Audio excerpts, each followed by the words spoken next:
भारत मुस्काई, वीर जवानन से धरती सजाई। सीना तान के सीमा पर खड़ा,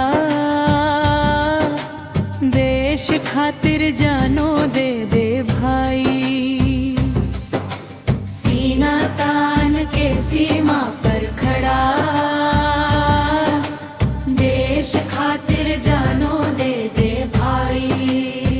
माटी के खुशबू जननी के मान, भारत माता हमार अभिमान।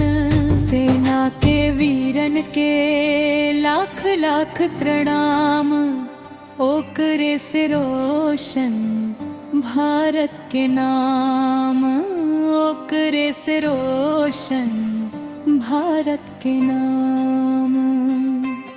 हिमालय गवाही दे, गंगा पुकारे,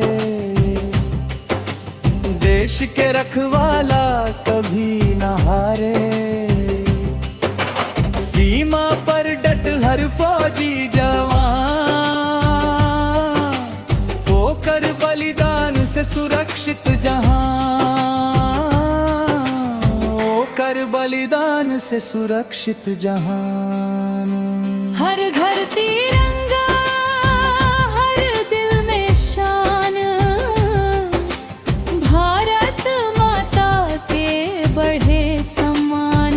गूंजे जय हिंद के अमर पुकार, अमर रहे देश, अमर है प्यार, अमर रहे देश, अमर है प्यार। समापन तिरंगा लहराई रे, भारत मुस्काई, वीर जवानन से धरती सजाई। सीना तान के सीमा पर खड़ा, देश खातिर जानो दे दे भाई। समापन तिरंगा लहराई रे, भारत मुस्काई, वीर जवानन से धरती सजाई। सीना तान के सीमा पर खड़ा, देश खातिर जानो दे दे भाई।